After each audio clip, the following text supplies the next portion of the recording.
Ladies and gentlemen, we welcome you to this 11th edition of Somehow We Manage. My name is Caegan Jackson, and I'm joined, as always, by Mr. Spenser Hargrove. Now, today, Spence is a little under the weather. You're going to have to bear with Spenser. He's not quite at his best. Spence, do you mind telling our wonderful audience what's ailing you today? I have been diagnosed with the COVID bug. A Corona gets its lime. Once again, that's another story for another time. But so I'm under the weather, as you said. But we're gonna battle through it and get episode 11 through in the books. Now, Spence, come on now. You know that COVID is not real. COVID was just created by the Chinese so that TikTok could blow up. You know that. So I'm thinking this is really just a bad case of the flu. I agree with that. I feel like I have just a bad cold, kind of a head cold almost. Just have no energy. But I just consider it a cold. I didn't go to the doctor and all like that. I just did an at-home test.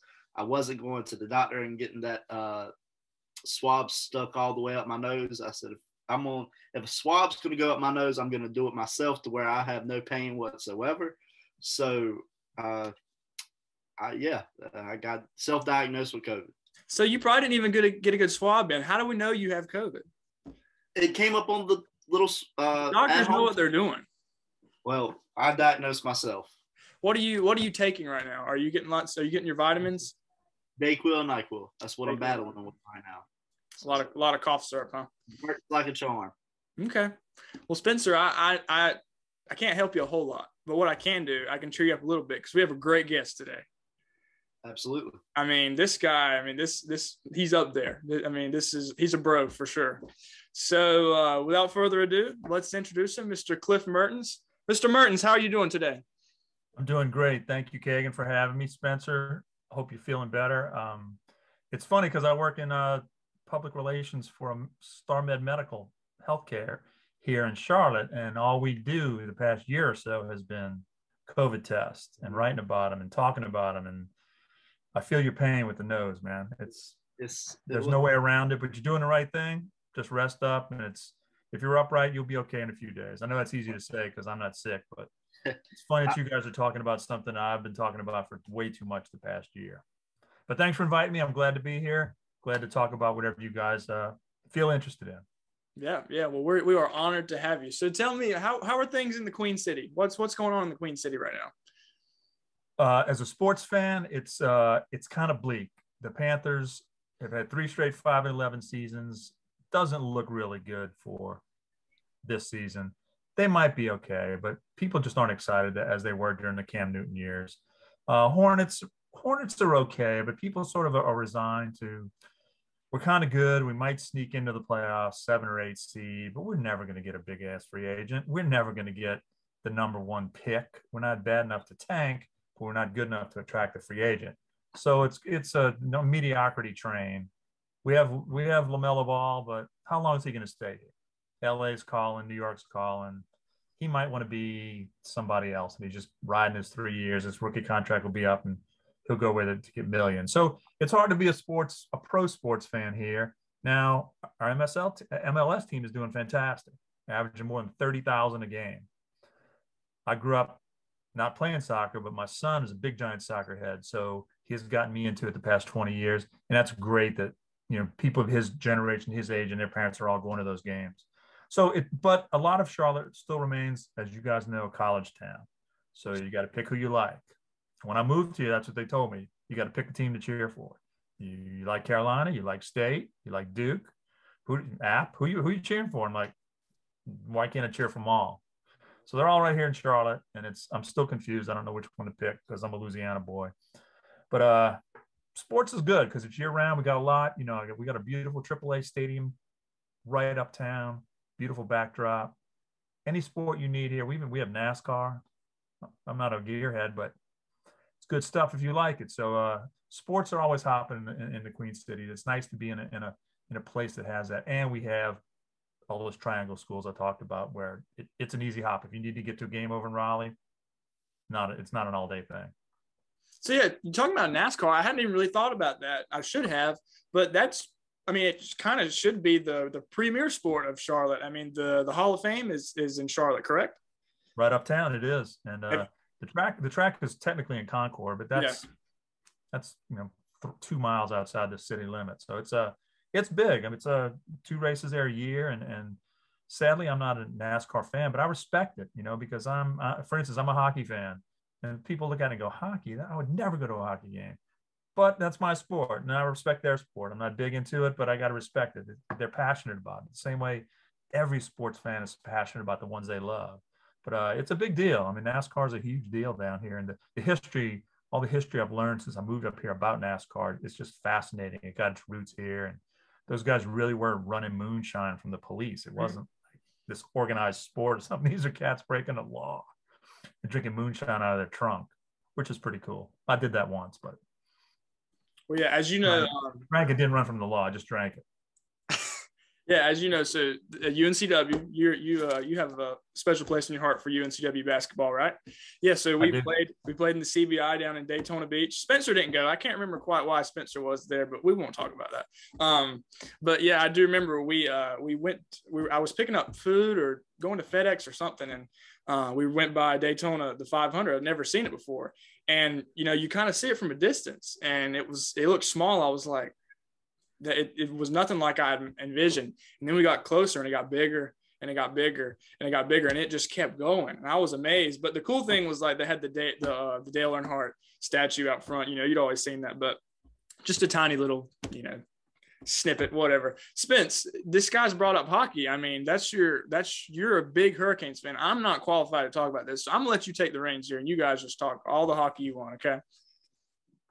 As Caegan said, I have been turned on to hockey the last 5 years, and like you said, being in North Carolina is not something that I would have thought I would get interested in with baseball and basketball and football. Those are the 3 main sports around here, but hockey has definitely jumped its way into the premier sports in North Carolina. That's outstanding. Let me tell you my background with hockey. Grew up in New Orleans, right? The only ice down there they use is for drinks. So, but I saw it on TV. I saw and to put on top of your trout in the ice chest after you catch them. But I saw this sport on TV, hockey, and it seemed violent, but it also seemed graceful. And I only saw it on TV, never saw it live, because obviously I'm in the deep South. A long time ago, they didn't have hockey down there, and became fascinated with it. Only got snippets of it on TV. I would get like the hockey news every week mailed to my house, a newspaper magazine. And one time the postman was walking up to the house, and he brought it to him, and he handed it to him, and he said, "Where are you from? Where'd you grow up?" Thinking I would just say Boston or Michigan or something. And I just turned around and pointed to the house. I'm like, right there. And he was kind of confused.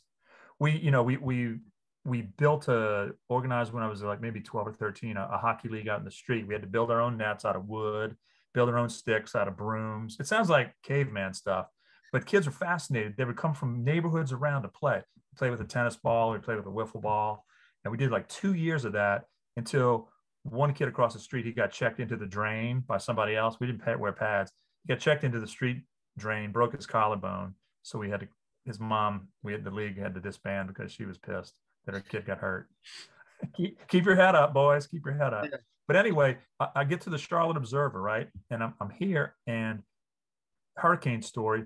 No one wanted to cover the Hurricanes when they first came to Carolina, because they played their first 2 seasons in Greensboro, right, while they were building the arena in Raleigh. So I love in hockey. I already covered the Checkers here in Charlotte, AA team, minor league team, loved hockey, sitting on the front row, loved it. So Cliff, you want to do it? Yeah. So I went for 2 years. I covered home games, all the ones in Greensboro. Made for a long drive, 90 miles there, 90 miles back. But man, it's the NHL. They're so fast. They're so strong. They're so gifted. And eventually I'd started to do some games in Raleigh. We didn't do a lot, obviously, but when Gretzky came to town, we'd do that or something. But I got to cover the Stanley Cup playoffs the year they went to the finals and lost to who? Detroit Red Wings. So as a hockey fan, I got to go to Hockey Town, walk into Joe Louis Arena. I mean, I would have worked for free. I would have covered that series for free. Don't tell my bosses, because as a hockey fan, I'm there to do a job. I'm trying to think like a professional, right? Think about what I'm going to write. But I'm like a little kid. I'm like, oh man, Steve Eisman, Dominic Hasek. I can't believe these guys. Brett Hull. Bob Vance Refrigeration. So hockey, I'm glad to see it has taken off in Carolina. I'm glad to see people your age your generation are excited about it. It's a great sport. It's so hard, so physical. It's graceful. It's like a ballet, but it's also like a brawl. And you got to be both. You got to be fast, strong. It's just such a hard sport, but beautiful to watch. I just bought season tickets this year for the first time, so I'm gonna have to get you, Jack, and Caegan to a game. Well, now that is serious. That's putting your money right there. And that's just yeah. saying I'm a fan. One of my first adult purchases was season tickets. Now it's probably, I'm gonna regret it after I see that amount of money getting taken out of my bank account every month or so, but it'll be worth it. They're a good organization. You know, they're solid. They draw. They have a good plan. They got a great coach now. They seem to have a good flow for what they're doing. They're not going to have that up and down. We're going to, we win 20 games one year, and next year we might win 30. They're solid, man. They're good. They got a really good, solid organization. They're fun to watch. Yep, absolutely. Spence, I really do. I never, cared anything about going to a hockey game unless a Hurricanes game. But here in the last few years, the Canes have had some good teams. They made that run a few years ago. I'm interested. I would love to go to a game. It'd be neat to see. I always said, I was in the same position as you. I always said I'd love to go. But when I went one time, I think it was after a Carolina football game, my cousins would go. They'd go from Carolina game to the Hurricanes game that night, and I went one night with them. And I fell in love with it. I would drive from Wilmington to Raleigh some nights after class just to go, because they had a thing where college students. That's right. About $50 or $25. It was like $25 for upper level, $50 for lower level. You couldn't beat it. Outstanding. So Shvetnikov, right? The young stud. He just signed a multi-million-dollar contract, I think, before last season. Well, maybe 3 years ago, I'm talking to our friend on the Wilmington basketball team who tells me, yeah, I went to he has a friend who's going to state. He said, yeah, we went to a fraternity house party Saturday night. It was we had a bunch of young people there. It was good. He said, we saw this one guy who was kind of big, kind of tall, blonde. And, I stood next to him. We were drinking a beer. He said, but he was speaking like Russian. I didn't know who this guy was. So he asked his friend who goes to state. He said, man, who's that big guy? And he saw he plays for the Hurricanes. Jack said, oh, Miami, the football team. And his friend was like, no, Carolina Hurricanes. He found out it was Shvetnikov, who was dating some girl at state at the time. But he's younger than y'all, I think. But I said, yeah, Jack, there you go. That's your brush with greatness, bro. Yep. His first playoff game, he got into a brawl with Ovechkin. I said, not the one you want to start your playoff career fighting against. That was for sure. He's a big boy. Yes. Yeah. But it's a beautiful sport, and I love it. I'm glad it's part of North Carolina's fabric. It's also here in Charlotte. We have a minor league team 5 minutes from my house, which is a beauty. Yep. So for you two guys, tell me, as someone who's sort of ignorant to the fact, what's the atmosphere like in PNC Arena? How would you guys describe it? Go ahead, Spence. Okay, so during the regular season, the best nights to go obviously are weekends. So if it's a Friday night game, it's going to be more than likely not every seat's filled, but it's a very good amount of crowd there. But playoff atmosphere, the best I've ever been to, and it's louder than I would say most Carolina basketball games I've been to. I've never been to Cameron, but one of the best atmospheres I've ever been a part of in any sports, just because everybody's pulling for the same team. Like, you don't see a lot of traveling fans come from like New York to Raleigh. You'll have a couple here and there. They'll have their sections, of course, but it is all red and white, and it's an unbelievable atmosphere. Unbelievable. What about Go ahead. I'm sorry. No, I'm good. What about up in Detroit? That was what I was going to ask. How was that? It was great. I lucked out because the first two games were in Detroit. Then they came back to Raleigh and played 3 and 4, and they didn't sweep. So Carolina was down 3-1. So I got to go back to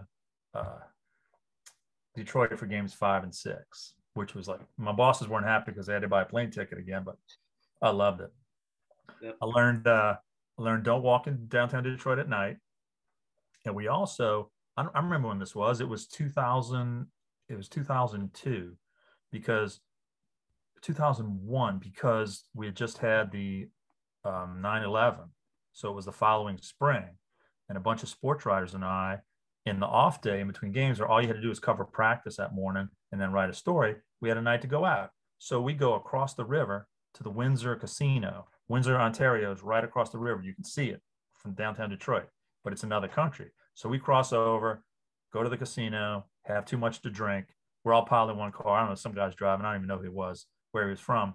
But on the way back, being dumb Americans and not realizing that this terrorist attack had happened only a few months earlier, maybe 9/11, so it was 6 months earlier. We didn't have our passports with us. We just went out to drink, and the border guards were giving us trouble. You can't enter the U.S. And we're like pointing at our hotel. You can see it across the river. It's right there. Look. So he was just giving us a hard time, I think, because he had to stand outside in the cold Ontario winter. But I just thought, great. Now I have to call my boss and tell him I'm stuck in another country. I'm going to get fired. I got to tell my wife I can't get back because I'm stuck in another country. But it was just great. It's great atmosphere. Those people take it. I mean, it's such a religion up there to those people. I got to just spend 3 games there in Detroit. They love it. The Red Wings were better than the Tigers. And it's just, if you're a fan, it's one of the places you got to go. There's certain 5 or 6 places you want to see basketball. It's 5 or 6 places you got to see baseball. Detroit's just one of them for hockey. I want to take a little step back because I'm curious, you're talking about Charlotte athletics. Now they're kind of in the twilight zone, sort of. What was, when Cam Newton came around, and Ron Rivera, they had some success. It slowly built. And then, they had the great season. They went 15-1, right? But when the Super Bowl, lose to Peyton Manning and all that. What was it like in Charlotte when, things finally turned around? I mean, what was the overall feeling? Explain that to me because I'm curious. It was stunningly, it was stunning how the whole city just rallied behind it. Everybody loves a winner. We all love winners. If you live in a town and your team stinks, you'll endure it. But all the bandwagon people jumped on. Everyone wore Panther stuff, not just on Fridays before the game. It was all throughout the week. You saw yard signs. Games were insane. People were just crazy. They're tailgating hours and hours before. Their first 10, 15 years, you could tailgate, but you knew midway through the season, well, this one's lost. Who are we going to draft? What are our needs? But, he had such an engaging personality, but they had a good defense too. I mean, Cam didn't win by himself. They were smart enough to put together a solid defense. Luke Kuechly came along. He made the defense even. The dude will be a Hall of Famer. So he was the equivalent on the defensive side. Obviously, a different kind of personality. But Cam could run, and that made a difference. That makes a huge difference when it's 3rd and 7, and if somebody's covered and he had to run. Boom, first down. Drive keeps going. People get excited. You get points on the board, and it built off of it. And they were just a solid organization. He was still too inconsistent, I think, for me. I mean, I like the guy, but and it's hard to just criticize somebody for being inconsistent. I mean, he was an MVP of the NFL. Only 40 guys can say that in their history, maybe 50, I don't know. But it was a fun time to be in Charlotte because, I grew up, I was 30 years a Saints fan before I moved here. So I knew pain. I knew hopelessness. I knew we're not going to get any better. If we do, it's going to be incremental. But the way Charlotte just meteorically just rose up, boom, playoff team in the Super Bowl. I mean, that's fun. When your city's doing that, it's fun. It's electric time in the city. People are engaged, talking about it all week long. Yeah, I can remember, even us living out in the sticks, hours away, like when along that run, especially in the playoffs, everybody at school was wearing Panthers gear. Everybody was on the Cam Newton train and all that. I remember it, even where I lived. I mean, it was a big deal. It was fun, yes. And, the Hornets haven't reached that level. They haven't yet. They may. But it was nice to have that period. And, like anything else, players come and go and, guys get hurt and things happen. And now, you got to try to get back to that level. But at least, you got to taste the pie for a little while. And you know what the pie tastes like. You want some more. So you talked about being a New Orleans guy. Could you walk us through, your upbringing being in Louisiana? Just tell us a little bit about, how you came up. Grew up in New Orleans, and entire family was sports oriented. You know, we thought about it, we talked about it, we played it, we read about it, watched it on TV. 3 brothers, just consumed by it, you know. I was certain that I had enough talent to be the center fielder for the Boston Red Sox. But then, as you know, sports will let you know what level you will reach. Fenway Park was not where I was headed, but you know, I just liked it. I like playing sports. I like thinking about it, talking about it, and all those things that are intrinsic with being around a sports team, as you guys know, those really do help you later in life. But I just like playing. I like thinking about it, the excitement about it. And obviously, baseball career didn't happen. So I got into sports writing. I became a reporter. I did that 30 years, and now in public relations. But I started out in the local newspaper. And I distinctly remember it was a classified ad after I got out of college. It said, knowledge of sports is helpful, but not necessary. And I thought, well, hell, I read the sports page every day when I wake up. It's the first thing I do with my cup of coffee. I'm going to go apply. So I did. I got hired to do the agate page. You know, that's all the box scores and the stats that they used to put on one big giant page. They had to put it all in there, all the box scores from every sport, golf, hockey, basketball, baseball ones. I had to learn all that coding, work late, you know, work till 2 a.m, but I didn't care. I was in a sports department where all people did all day long was talk about sports. And I'm like, this is like being at my house, except these guys are good. They know how to write. Eventually I started writing some stuff, and then it just became a career. And it's a fun place to grow up. But when I grew up there, it's all football. It's all LSU football and the Saints. Basketball, afterthought. But I was fortunate enough, only because of where I lived and how old I was, I got to see Pete Maravich live a bunch of times. Google him if you don't know him. He's got all kinds of stuff on YouTube. But my dad went to Tulane. So Maravich was coming to play Tulane his junior year. So my dad says, let's go to the game. I'm 10 years old. Maravich scored 66. It was amazing. Tulane beats him by 16, but Maravich is 110 and 94. Maravich scored 66 as a junior. No three-point line. You knew he was getting the ball. They couldn't stop him anyway. Yet Tulane won. LSU didn't play any defense. So that's 1969. 77, he gets traded to the Jazz, expansion team, New Orleans Jazz. Atlanta Hawks traded him. So I got to see Maravich for 6 or 7 years. The Jazz were awful, but they had one exciting player. So we would go just to watch Pistol Pete. Fantastic anticipation, great ball handling skills. He made passes that would just like bounce off of his teammates' heads under the basket, and he'd get pissed running back down the court because he was so 2 steps ahead and he was so quick. He was too quick for them. But I got to see him on a regular basis because back then they played in the Superdome. They couldn't sell tickets. They were horrible. It's a football mentality. You could go for like $12. It was great. He scored 68 against the Knicks one night.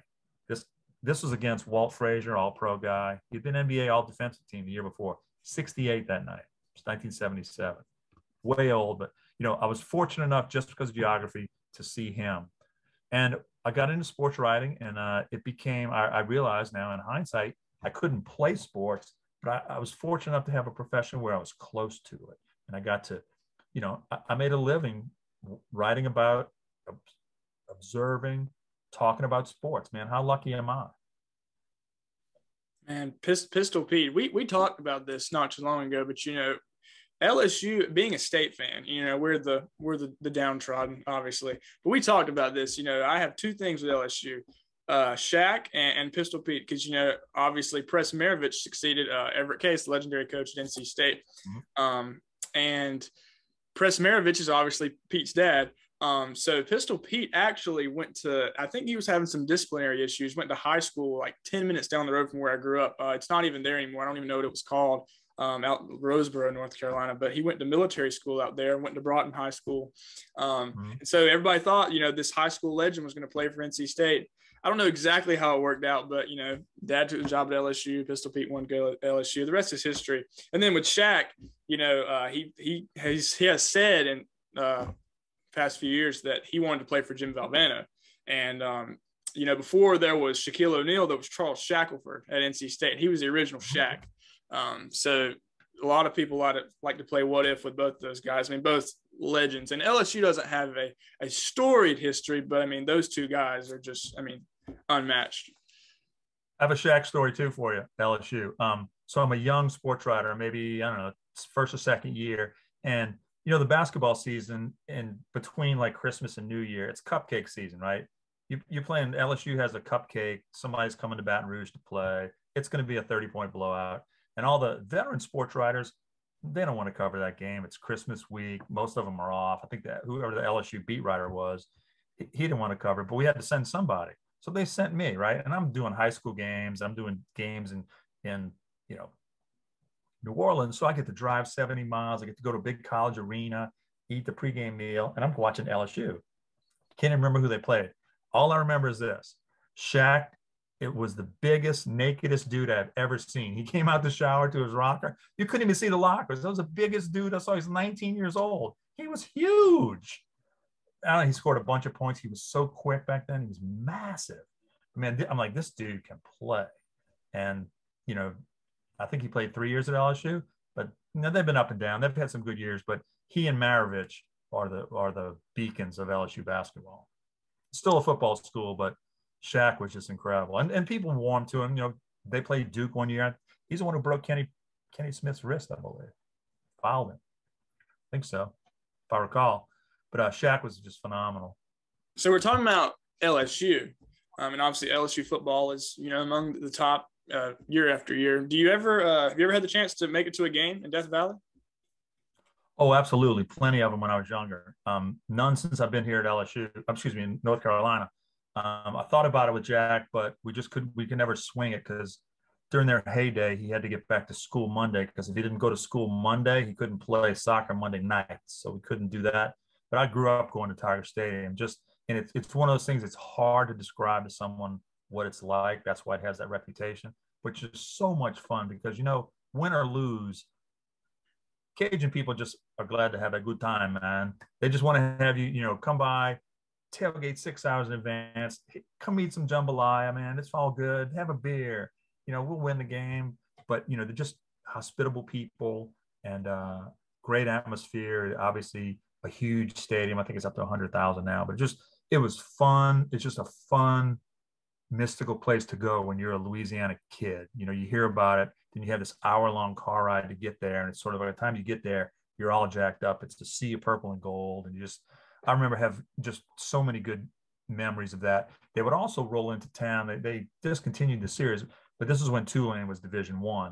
They would roll into Tulane Stadium and play. And Tulane was a giant stadium back then when I was a kid. They had like 85,000. They had Super Bowls there, right? This is right in uptown New Orleans. And LSU would come to town once a year. And that was fun too, because obviously I'd go to that one. But LSU is just a great place. I mean, there's all kinds. I've been to games in Alabama, went up to one in Mississippi State.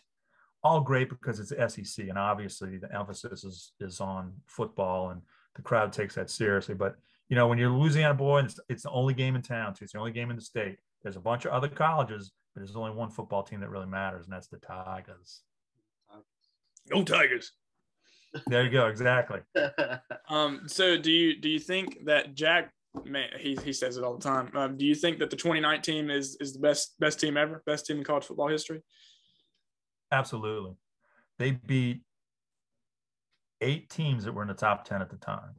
That's hard to do because you're not going to have that many on your schedule. But they didn't just beat them. If you look at the scores, they crushed them. And we watched every game. Jack and I watched every game. And it's just amazing because you realize how good they are. Kind of stunk at the end because you realize, oh, they're all going off to the NFL, and they did. But it was like a video. It truly was like a video game. You knew they could score whenever they wanted. This was against anybody. This was against Alabama. This was against, you know, Oklahoma. They went to Texas A&M and crushed them in the opener. It was Texas, I think it was. But it was just a fun collection of people that came together. And you'll never have that many talented guys on one roster again at LSU. You might swing it at Alabama or somewhere else. I don't know. But they've never had that many first rounders. They had guys who 5 guys who started the next year in the NFL. If you get one guy to do that, if you're college, you're celebrating. It was just this confluence of things happening. Burrow coming down, 2 NFL wide receivers, an NFL running back. Just it's fun. And that's your year. And I told Jack, sadly, there's nowhere to go but down, which they have. It happens. It's, once you get good, everybody wants to kick your ass, but also it's hard to maintain. But yeah, biased as I am, I think it was the best team ever. I think. Go ahead, Spencer. I'm sorry. Expectations on this LSU upcoming season with new coach coming in. The most Southern coach that he tries to be. Watching him speak at that basketball game was pretty hilarious. But really, what's up with that? It's funny because Baton Rouge doesn't really have a Southern accent. It's not the classic kind. They don't speak like that in Baton Rouge. They really don't. They don't speak like that in New Orleans either. It's a port city, and it's a weird state because if you go 1 hour to the west, it's all Cajuns. It's beautiful French, and it's a mix, and it's a beautiful language. If you go 1 hour to the east, it's Mississippi, hard twang. It's not Louisiana twang. It's hard twang. So, he needs to just be himself. Yeah. Win games. We don't care how you talk, coach. We care what you call on 4th down or 3rd and 7 or whatever. But it's a lot of pressure, and they'll always have to live up to 2019, which is unfair. But, man, the SEC is just brutal. I mean, you can just every week, there's no cupcakes. It's incredible. So do you think he can have the same success at LSU that he had at Notre Dame? I think so. He obviously knows the blueprint, knowing the blueprint and implementing it are 2 different things, but definitely he knows what winning looks like. So I don't think it's going to frighten him. You think this pressure at LSU or SEC, it's pretty big at Notre Dame. You got all the Catholics in the whole country roots for Notre Dame, it seems. So yeah, I think he can do that. Football is football. And if he can put together, he's going to get talent because it's LSU. And I think if he gets the right staff and things work out, you don't know how that goes. The season can pivot on 1 or 2 plays. So we'll see. Hope springs eternal. So earlier you talked about going to the Superdome. So obviously you were around when the Superdome was built, right? I'm not old, man. I am. Yes. Well, I'm not trying to say that. That's you. That's your right. It's not mine. So tell me, what was it like in New Orleans? What was the anticipation, once it was finally built? Tell me what it was like living there when it was finally built. It was a big deal. It is huge. Now, a little backdrop. We were only 6 hours away by car from Houston, which had the Astrodome. So being baseball fans, we would go to Houston on vacation. They had a Six Flags there. So my mom and dad would drag the 3 boys there. We'd go to Six Flags. And then at night we'd go to the Astrodome, which was this massive, giant stadium, air-conditioned and just so modern and beautiful. Well, the Astrodome could fit inside the Superdome. So imagine how big the Superdome was. And this is back in the late 70s. So it was just this, it didn't even look like a spaceship because spaceships would never be that big. It was just this fascinating architectural just diamond right in the middle of downtown. And, Saints fans are like LSU fans. And they had already been through, 7 or 8 years of crappiness. And we knew that. They were an expansion team. No one expected them to be in playoffs and all. You had to win your division back then to get to the playoffs. That wasn't happening. But it was just such a beautiful thing, a beautiful, obviously football arena, but they turned it into concert venue. So now the big acts came through town. By the time I was a teenager, the big acts used to go to Baton Rouge, only an hour away. It wasn't too bad because medium-sized basketball arena, right? But now you could get the Rolling Stones in there. You get Bruce Springsteen in there. So now I had a 15-minute ride to go see a giant concert as opposed to 2 hours both ways. And Tulane played some football games there. Obviously, the Sugar Bowl's there all the time. But it's just a wonderful facility. It got wiped out during Hurricane Katrina, got flooded. It became a refuge for a lot of people whose homes were destroyed. So the Saints had to play in San Antonio that year. But it's just it's a fascinating thing. And you can see it. The interstate runs right past it. It's elevated. The interstate runs right past it. And now right next to it, which Jack and I have been to, is the, what's it called? Smoothie Center, where the Pelicans play. We've been to a few games there. including went to a playoff game against Phoenix last spring. But both of those together, they really are some nice crown jewels right in downtown New Orleans. Fun place to watch a game, man. I'm telling you, get red beans and rice, sausage. Not too many NFL games can get that, and everybody's eating chips and stale popcorn. New Orleans, man, they treat you right. Yeah, no question. Talking about the Superdome being a refuge for hurricane victims, what do you the Saints? You said everybody loves the Saints in New Orleans. When they won the Super Bowl, in my eyes, here in North Carolina, it seemed like that kind of saved the city in a sense. Do you agree with that? I do. It's a fun place to visit, and it's got some magical aspects for tourists, but it's not a picturesque city. It's a poor city. A lot of it's poor. It's not going to expand because of geography. It's landlocked.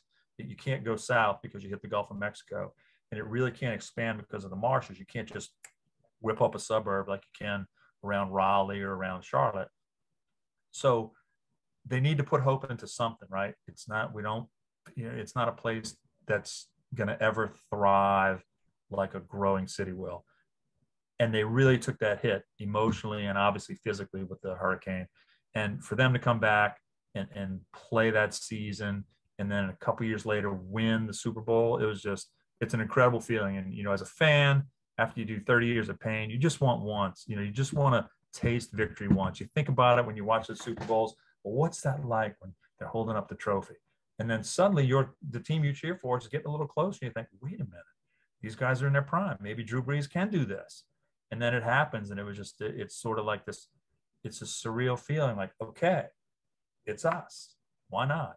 But yeah, people took it really seriously because obviously there's much, much more of an emotional tug during those seasons than just another run of the mill. Oh, well, obviously people needed a refuge. They needed something to take their minds off of all the crap they were dealing with, repairing their homes and their businesses and their lives. And the Saints really were a nice salve for that wound. And it was fun to watch.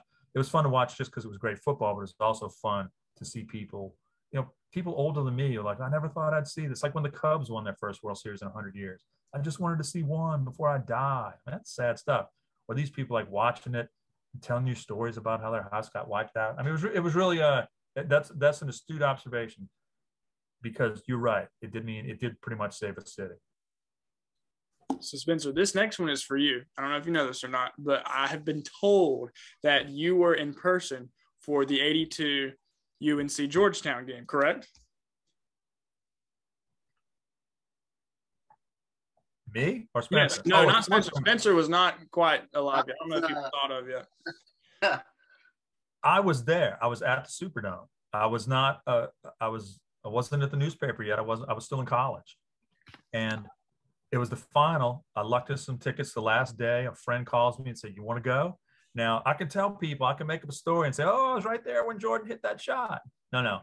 Superdome's big, right? Jordan hit it way over in this corner. I'm way over in the opposite corner. I was nowhere near where he hit it. But his name was, they called him Mike Jordan the whole game. And he had just finished his freshman year. So he wasn't obviously who he is today or then.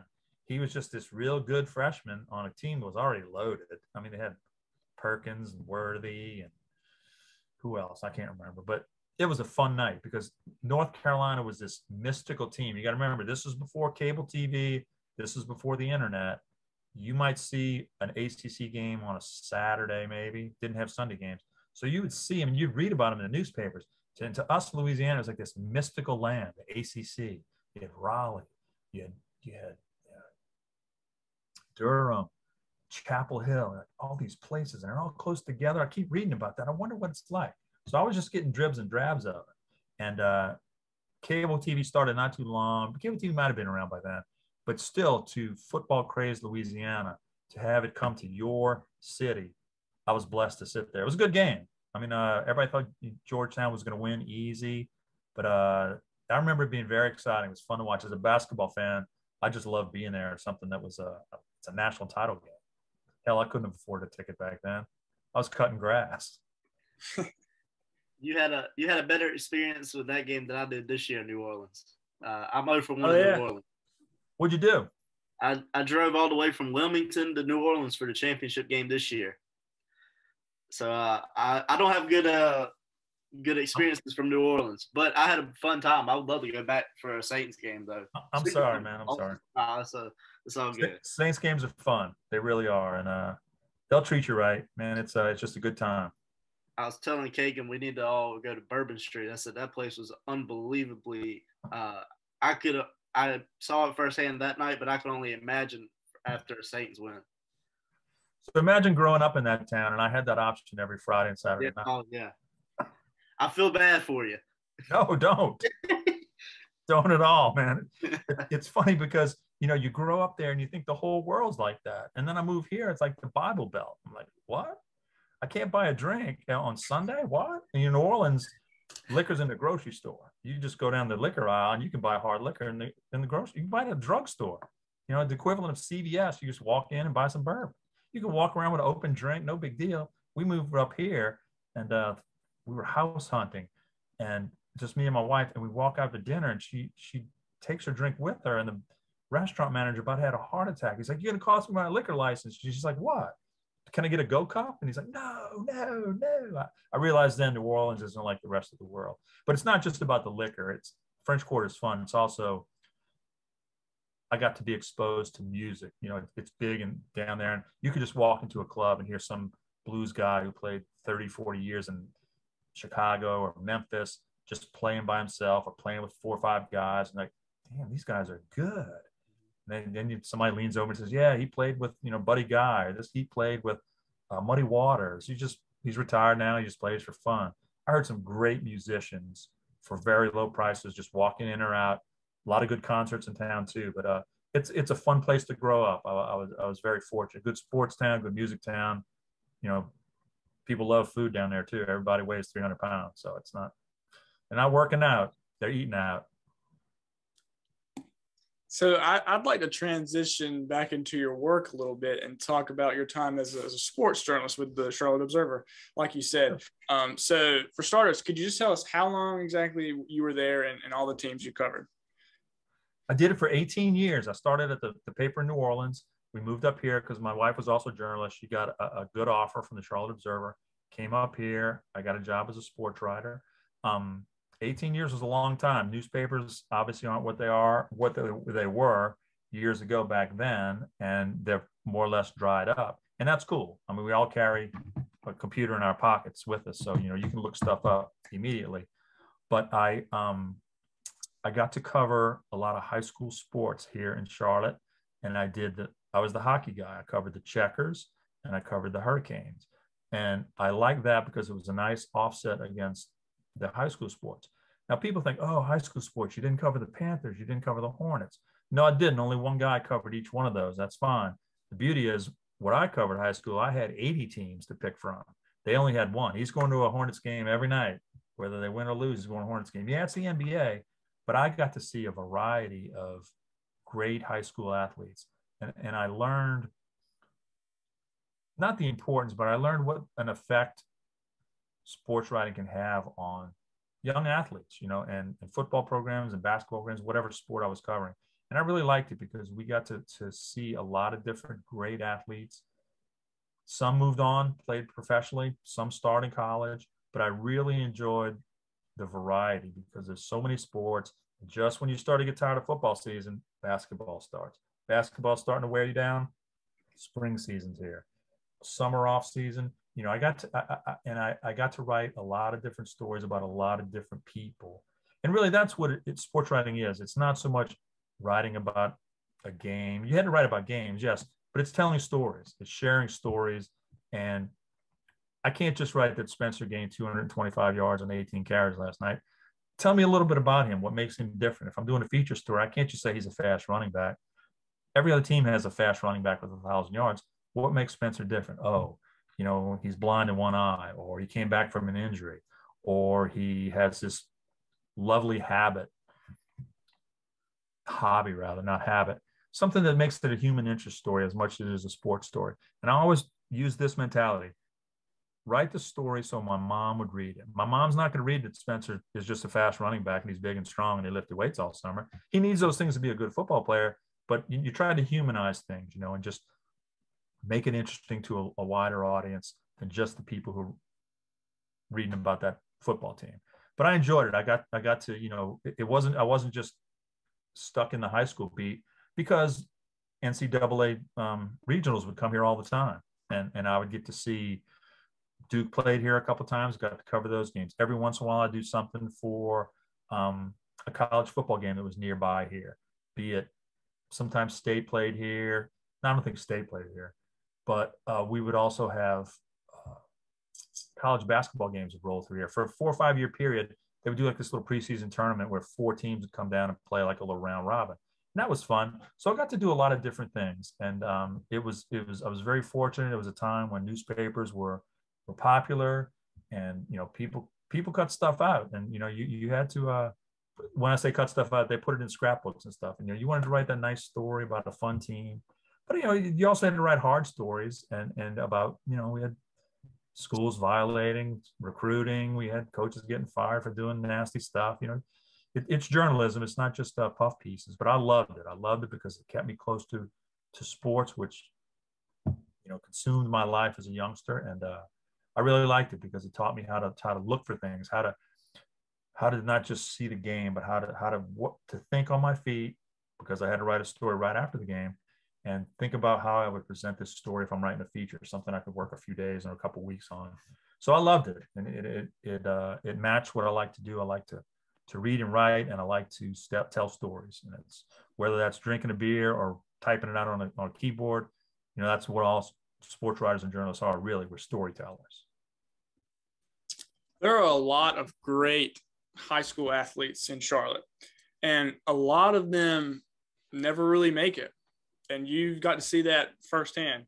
So tell me about some of the guys that you can remember, and, you know, why you think they never really panned out for them. Chris Leak. Remember Chris Leak, the quarterback at Independence, threw for 1 million yards, ended up at Florida. He made it. I mean, he got a college scholarship. He played in the SEC. But it's such a fine line. It's so hard to go from high school to college. It's such a big jump because it's so competitive, and it's a big fishbowl of people trying to make that 40-man roster at the college. It's hard, and it's harder even to jump from college to the pro level. And people have to realize that, you know, they can't automatically just because somebody's tearing it up in North Carolina. Think of the best 20 players in every state. Okay, that's 1,000 in America. It's tough competition. So many things can go wrong. You get the wrong fit at a school, or you get hurt, or you lose interest, or sometimes your talent it's not there. You're good. You're really, really good, but somebody's really, really a little bit better, and it happens.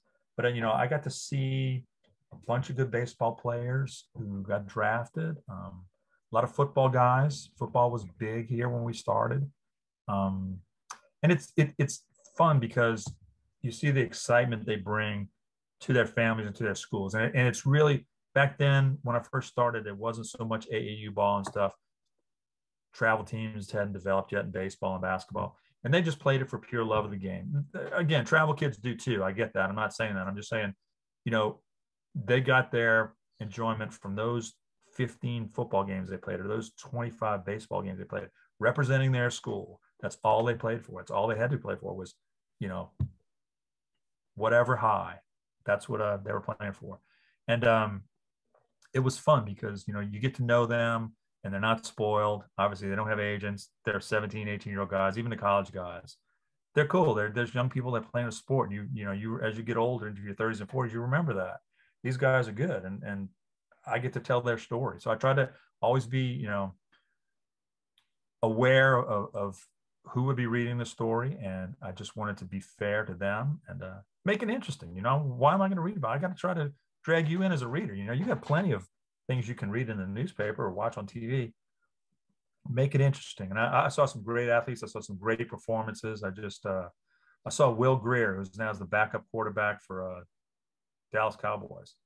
He had some amazing numbers at Davidson Day. And you could just Some kids you can just look at and they're just, as I tell Jack, they're different than the other children. You can tell right away. I saw Steph Curry at Charlotte Christian. He was skinny. He came out in the warm-up line, and you wouldn't be able to pick him.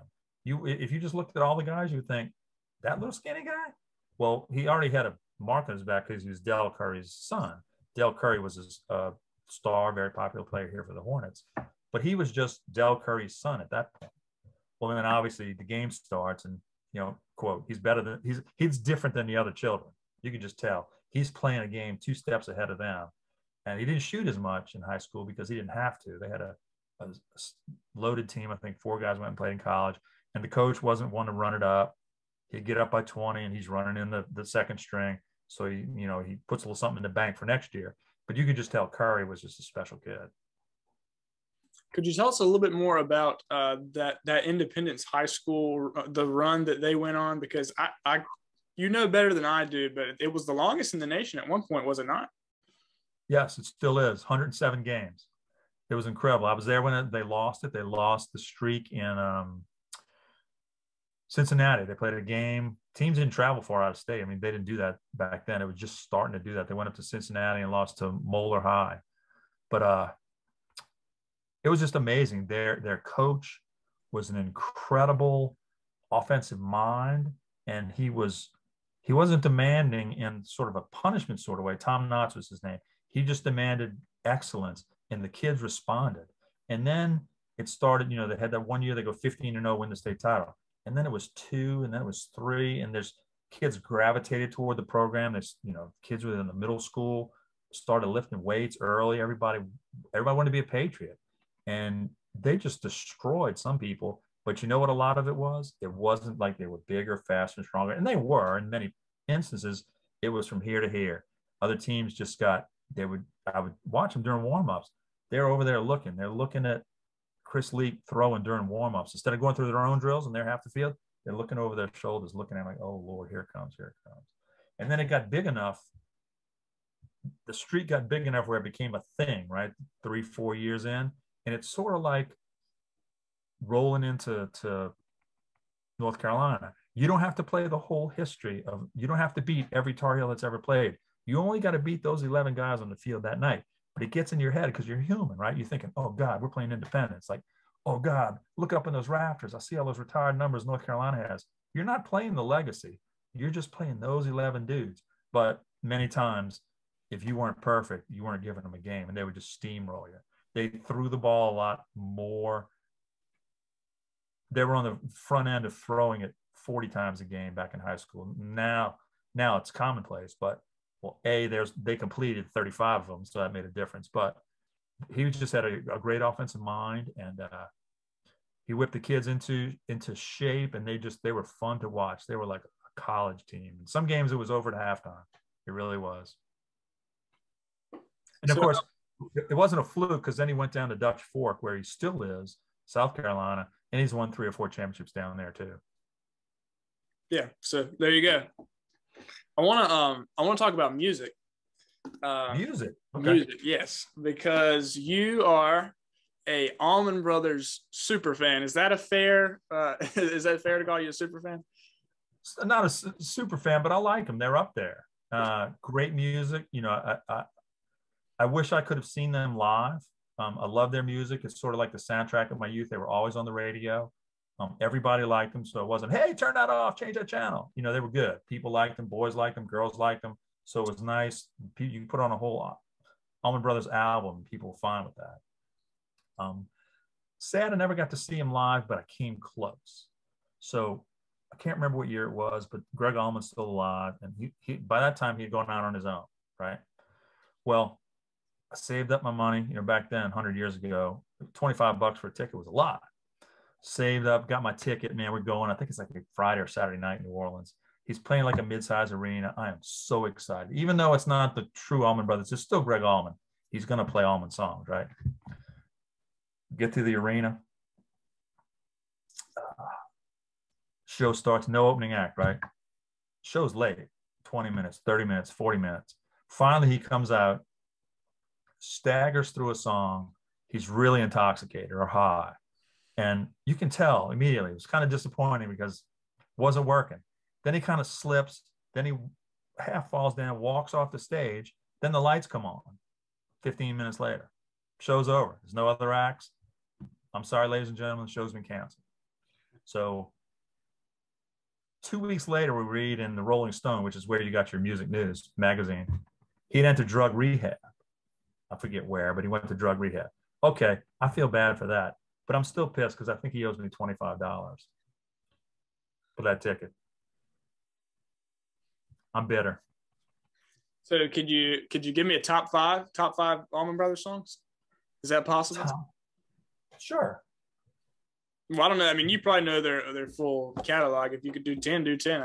That's up to you. 10. You asked me to go. I'd have to pull on my phone and look at it. Okay, well, give me five. Give me five. 5. Number 5, in memory of Elizabeth Reed. 4, Whipping Post. 3,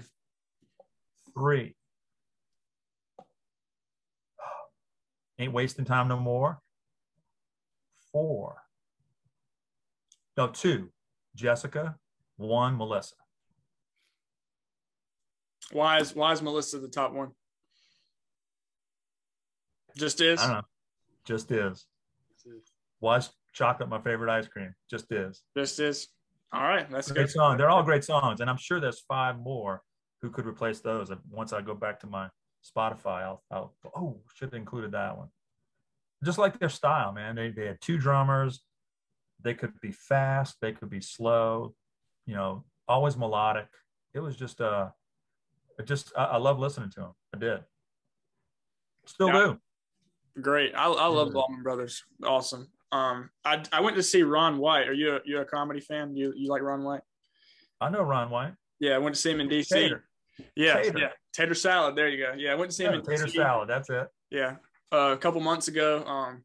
Whipping Post, it's in your top 5. That's just a cool song. You know what I mean? It builds, it rocks. Ron White is famous for like this nice suit and the cigar and the liquor in his hand. He would fit in New Orleans, I'm sure. But he comes out and the anticipation was building a little bit, and you hear the doom da da da da doom da da da, and he's playing Whipping Post is what he came out to, and it was just the coolest thing ever because I love that song. But yeah, and I was dying to see Ron White, but that was a cool experience for me. So the Almond Brothers made it even cooler. I'm glad to see you guys picking up on that because that's how you learn about music and that's how you learn about history. You pick up stuff from your parents' age and you listen to it and you go, it's pretty good. And you can like what you like. I mean, you can like stuff that's current and you can like history. I mean, I remember we used to read record jackets then. Who wrote this song? And I'd see somebody had recorded a song like, written by Chuck Berry. Oh, so that's not an original. You're covering a Chuck Berry song from 1950s. So you get a little music education while you're thinking, Spence wrote this song. No, he's just playing it. He borrowed it from Chuck Berry. So education and entertainment at the same time. Jack's first roommate in college, I walk in and he's got a Grateful Dead. He arrived the day before Jack. He's got a Grateful Dead poster up on the wall. Man, I don't know you, but I think you're going to be all right, dude. And he had listened to it just from his parents. I guess they were old stoners or something, but it was fun to talk to him about the Grateful Dead because I never thought that would happen. They were kind of even before my time. Well, a little bit, maybe so. Spence, do you like the Almond Brothers? Did you ever get into the Almond Brothers? I've never heard the Allman Brothers before. Yes, you have. You've heard some of their stuff. You just don't know. I probably have. I just wouldn't recognize it. Probably. So he's like, I wish I'd stop talking about these guys and put me to sleep. This is the most boring topic ever. But he's definitely heard. You've heard Midnight Rider for sure. You've heard you've heard Ramblin' Man. I mean, that's probably their most popular, I would say. I'm sure I have. I'll go look it up here when we get off here, and I'll text Caegan and I'll text Jack to let you know. So, like in the Allman Brothers, do you consider yourself a 70s kid? Is that your era? Is that what you consider your era? Okay. Yep. That's when I grew up. All right. So go ahead. We morphed from rock into disco, which was frightening, and back to rock. So what's your question? besides the Almond Brothers, of that era, can you give me your top 5 artists? Because I'm curious. Because I'm like I said, I'm an old soul. I love this old music. So 1 would be the Rolling Stones. 2 is Almond Brothers. 3 would be Bruce Springsteen. And then everybody else. After that, top 3, yeah. Yeah, I only have 3 on my medal podium. That's it. But you never really got into the Eagles, right? I mean, they were huge in the 70s. They were okay. I mean, they were fine. I didn't like them. I didn't hate them. They were okay. I mean, some of their stuff is good. I sort of indifferent, I guess. Didn't hate them, but popular as hell. I wish I was their accountant. They made a ton of money. Yeah, they were good. Their stuff was good. You know what the measure is? You can still listen to it today. And you're like, oh, good song. Hotel California or Take It Easy or something like that. Those songs are just 50 years from now, they'll still be good songs. That's so what about Led Zeppelin? Because they were also huge. Oh, I forgot Zeppelin. I'm sorry. I mean, who did I have number 3? Springsteen? Oh no, Zeppelin's 3, Springsteen 4. You see, you get old, you forget stuff. I'm sorry. Zeppelin's still incredible. Yeah, awesome.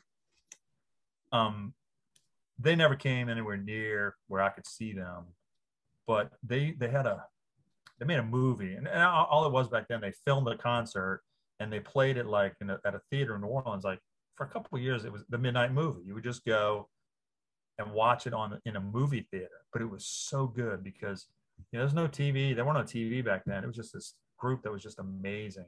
We listened to all the albums. Number 5 would be Leonard Skinner. I like Leonard Skinner.